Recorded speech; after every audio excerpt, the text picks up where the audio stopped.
Imaginez, nous sommes le 31 juillet 1914, à Paris. Un homme est assis à la terrasse d'un café. Il lit son journal. Soudain, un coup de feu. L'homme s'effondre. Il s'appelle Jean Jaurès. Et dans 3 jours, la France entrera en guerre. Mais qui était cet homme? Pourquoi l'a-t-on assassiné? Et pourquoi, aujourd'hui encore, plus de 100 ans après sa mort, des milliers de rues en France portent son nom? Je vais vous raconter l'histoire de Jean Jaurès, un homme qui s'est battu toute sa vie pour la justice, l'égalité et la paix. Et vous allez découvrir le vocabulaire politique essentiel pour pouvoir parler de ces sujets en français avec aisance et confiance. Jean Jaurès naît en 1859 dans le Tarn, dans le sud de la France. Sa famille fait partie de la petite bourgeoisie, c'est-à-dire la classe moyenne. Pas riche, pas pauvre. Mais Jaurès est un élève brillant. Il obtient une bourse, une aide financière, pour étudier à Paris. Il entre alors à l'École normale supérieure, une des meilleures écoles de France. Et il devient professeur de philosophie.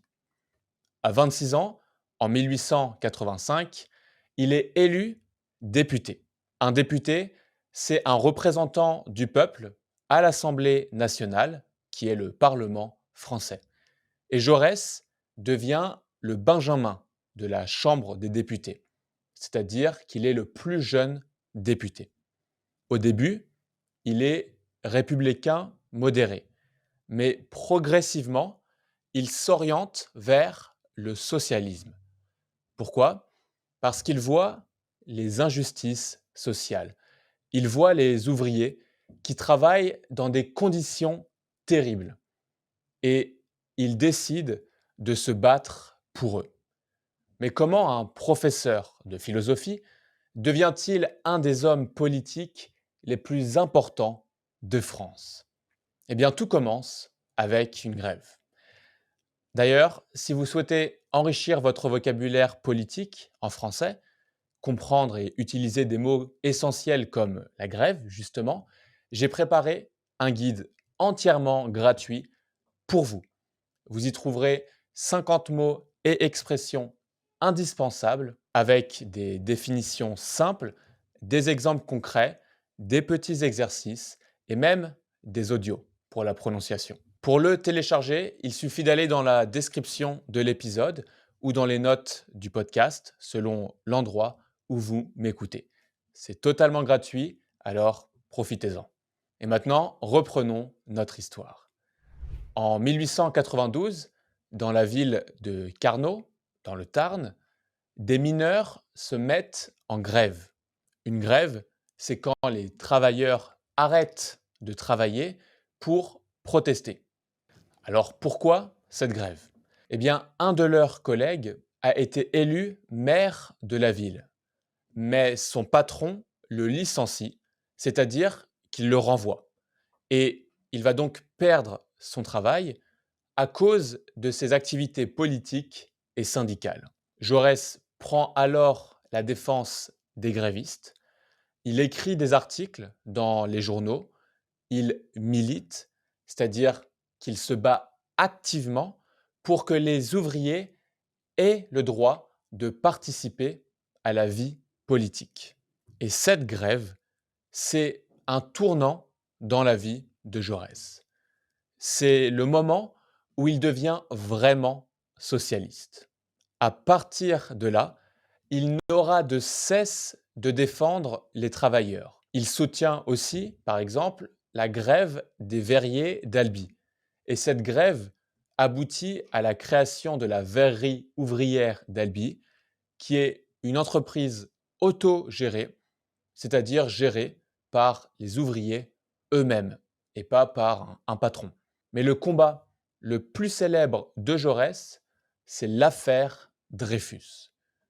En 1894, un capitaine de l'armée française, Alfred Dreyfus, est accusé de trahison. On dit qu'il a livré des documents secrets à l'Allemagne. Il est juif et à cette époque, il y a beaucoup d'antisémitisme en France.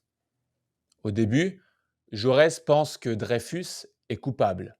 Mais en 1898, l'écrivain Émile Zola publie un article célèbre. J'accuse. Zola dénonce l'injustice. Il révèle que l'armée a fabriqué de faux documents pour accuser Dreyfus. Jaurès lit cet article et il change d'avis. Il prend alors la défense de Dreyfus. Il écrit un livre, Les Preuves, et il démontre l'innocence de Dreyfus.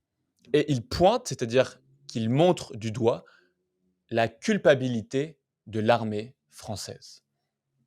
Cette affaire déchire la France, mais Jaurès ne recule absolument pas. Pour lui, la vérité et la justice sont plus importantes que la popularité. Et avec cette affaire, Jaurès devient un homme politique à l'influence nationale. En 1904, Jaurès crée un journal, L'Humanité. C'est un quotidien, donc un journal qui sort tous les jours, et c'est un journal socialiste. Jaurès écrit qu'il veut un journal en communication constante avec le mouvement ouvrier, c'est-à-dire un journal pour les travailleurs, par les travailleurs. En 1905, Jaurès participe à la fondation de la SFIO, la section française de l'Internationale ouvrière, qui unifie tous les socialistes français. La même année, il devient l'un des rédacteurs de la loi de séparation de l'Église et de l'État. Cette loi est adoptée le 9 décembre 1905 et c'est l'un des actes fondateurs de la laïcité française. La laïcité, c'est un principe très important en France. Ça veut dire que la religion est séparée de l'État.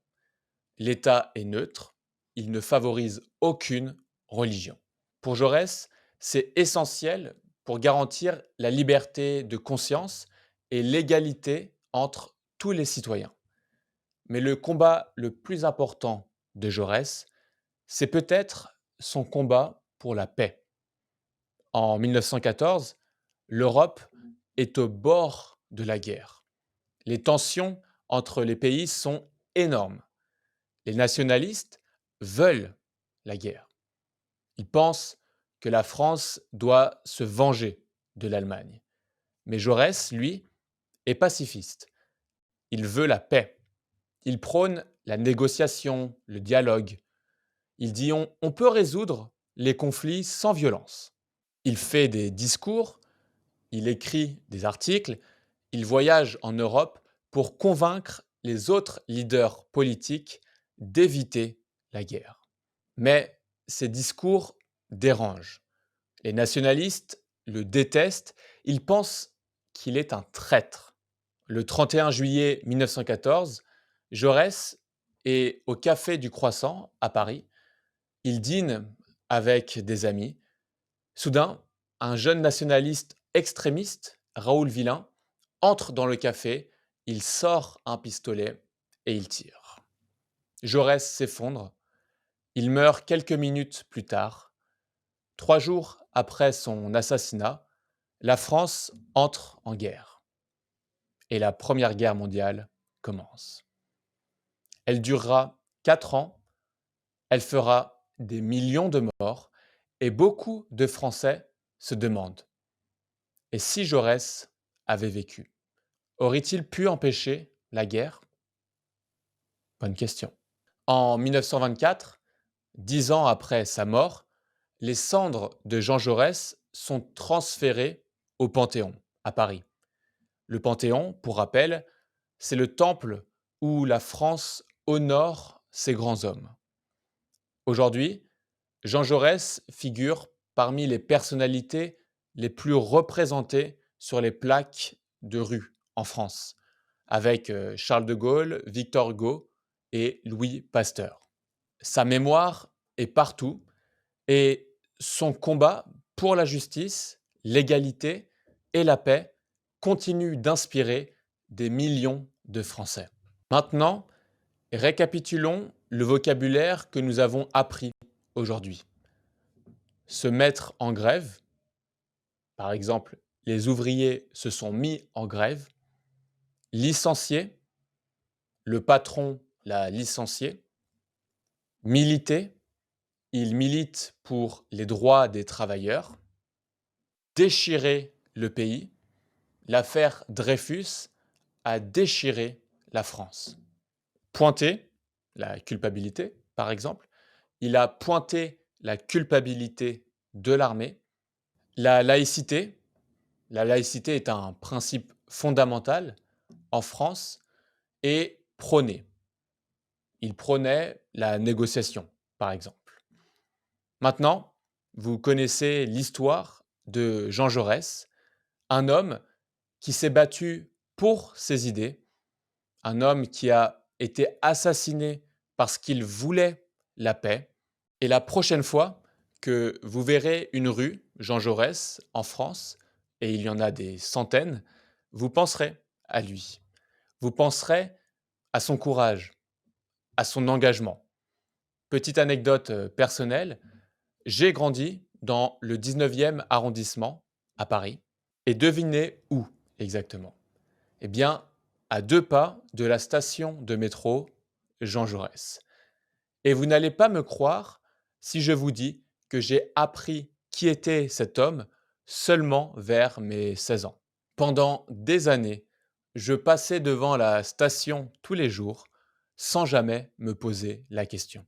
Et c'est pareil pour énormément de noms de rues, de stations, de places. Souvent, même les Français ne savent pas qui étaient ces personnes, ni ce qu'elles ont fait. Et si vous voulez vraiment maîtriser le vocabulaire politique français, parce qu'aujourd'hui on en a vu un petit aperçu, je vous conseille de télécharger mon guide complet. Vous y trouverez 50 mots et expressions essentielles, c'est gratuit et vous pouvez le récupérer dès maintenant dans la description de l'épisode ou dans les notes du podcast, selon l'endroit où vous m'écoutez. Dernière question. Qu'est-ce qui vous inspire le plus dans l'histoire de Jaurès? Est-ce que vous aviez déjà entendu parler de cet homme? Dites-le moi dans les commentaires.